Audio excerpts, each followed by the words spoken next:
Hi there everybody. If you love country music and you love country music history, boy are you in the right place. This is the Country Music Time Machine. We love telling you about the story and the history of country music, and right now we're coming to you from the land of the rising sun in Japan. Oh, and then there's a fool such as I am. Oh, you taught me how to love and love. You said I will do. Hi everybody, this is Kevin, and yes, this is not a fake background. This is the real thing. I'm here in Tokyo, Japan, the world's largest city, and I've been in Japan for a couple of weeks, and I've been studying the history of country music in Japan, and let me tell you, it is fascinating. If you love that country music history, please take care of us, support us, make sure you just subscribe, like the video, and tell all your friends about it. So when did the history of country music in Japan begin? Well, let's hop on board that Country Music Time Machine and head on back to 1945. Yes, in a crazy way, you could say General Douglas MacArthur is the father of Japanese country music. Because of the Japanese surrender, thousands of U.S. military personnel moved to Japan.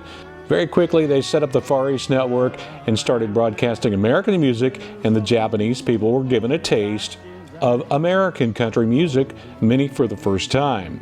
Many Japanese loved the Far East Network as it exposed them to the English language and country music.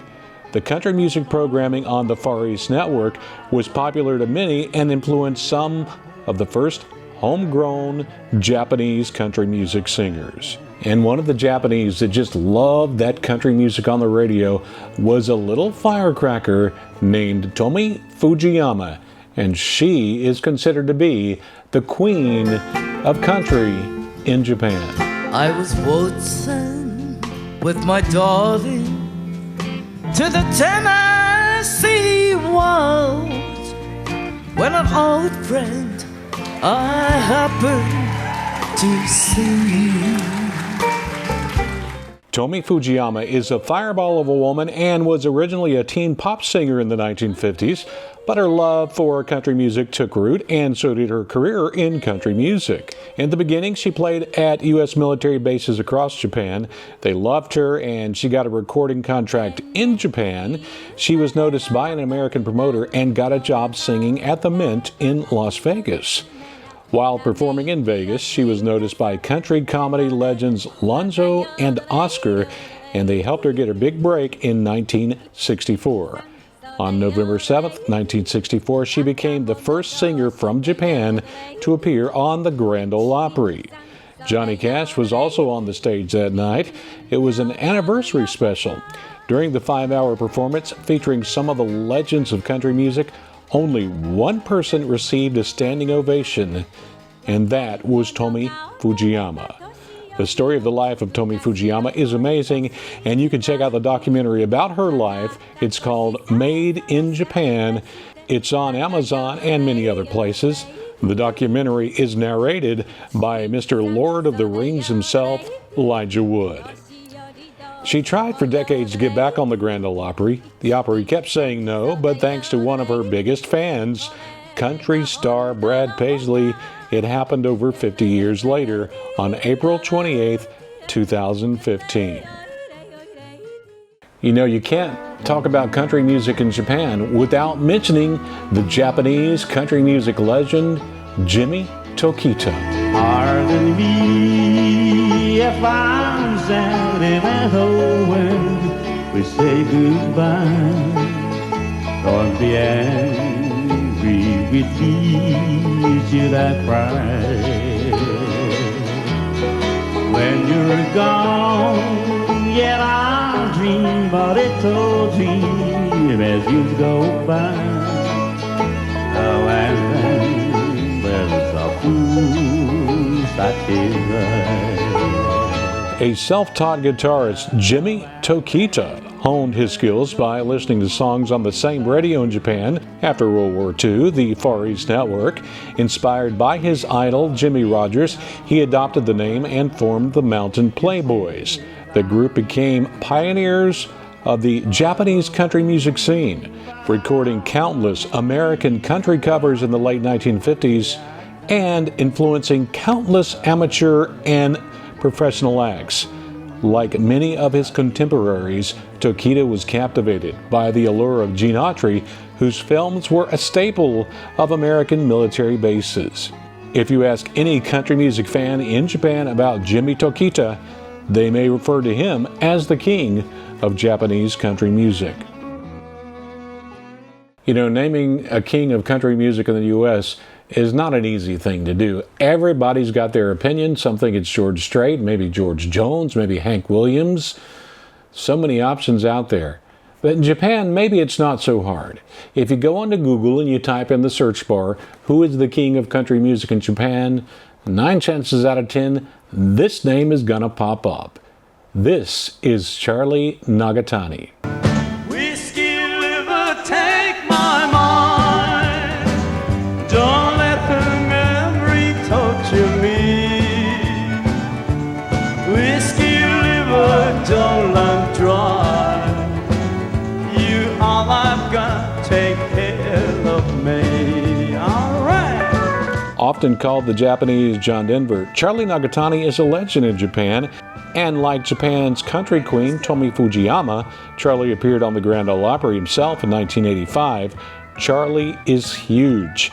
He has met American presidents, and for 30 years, he had a country music festival in Japan that drew in more than 30,000 country fans. On his 20th birthday, Charlie heard country music for the first time, and he fell in love with it.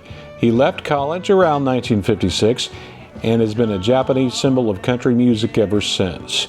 His parents begged him not to leave to follow that country music dream, but he promised to never quit and keep singing as long as he lived. Why does he love country music? In an interview, he once said it's for 3 reasons: simplicity, sincerity, and sadness.